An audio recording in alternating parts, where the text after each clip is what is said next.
The cost of living has gone up so quickly, and it's no wonder that so many people are struggling to live on their wages. Let me talk you through some ideas that might help you. The first thing to do, if you haven't done it already, is see what you can scale back. I scaled back on coffee because when I started adding up on how much I was spending on it, it got out of hand. On average, they're £3, so one a working day is £15, and over a year, it's a massive £780. I didn't want to give it up completely, so now I claim my free weekly coffee from a rewards app. I get a free coffee from Greg's with O2, or I can use my Vitality app. Take food to work with you instead of buying a sandwich each day. These small things make a big difference. Keeping on the food topic, supermarket prices have shot up, and there's a noticeable difference between what you spent last year and now. If you're struggling to put food on the table, you can go and visit your local food bank. The people who run the food banks are genuinely lovely people, and they won't judge you. Everyone has to eat, so please don't deny yourself some help.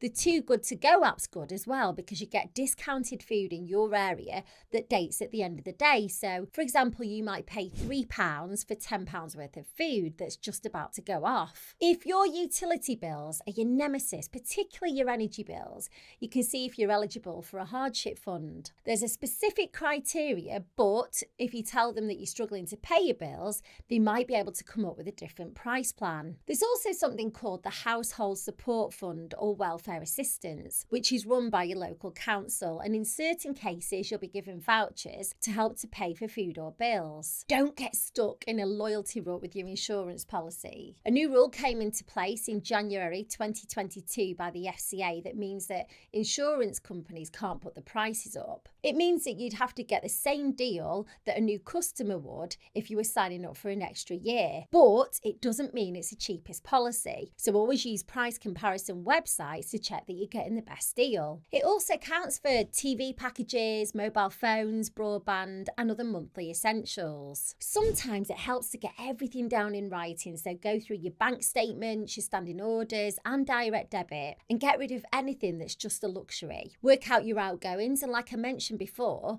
see if there's any chance of getting any of your bills lowered. If you need new clothes but you can't afford to buy new from the shops, I'm a big fan of buying second hand. Not only are you helping the planet, but you can buy some items that are new with tags for half of the price, and there are apps like Vinted and Depop that are dedicated to it. So Facebook Marketplace, that's another great site that you can buy things for second hand. There may also be a free Facebook group in your area that people list stuff just because you want rid of it. This may sound obvious, but if you haven't already, check to see if you qualify for benefits. I'll leave a link below to the benefits calculator on the Citizens Advice website so you can see if you're entitled to claim anything. If you've been using credit to financially survive and you live on a week-to-week basis on it and you're struggling to pay the debt back, please don't worry, there are ways of dealing with it if you're just feeling a bit overwhelmed. It may be worth looking at some debt solutions that are available in the UK. Some of them stop creditors chasing you, while others can write off some of your debt and lower your monthly payments. There are pros and cons to each, so if you're struggling with debt, it's good to get an idea of each potential solution. In the description of this video, I've linked to a form on my new website, and it's got a few multiple choice questions like how much debt do you owe and how many people do you owe. At the end of the form, it'll connect you to a company that I've partnered with to let you know about all the debt solutions that are available in the UK. So click in the link below, check it out, and let me know how you get on.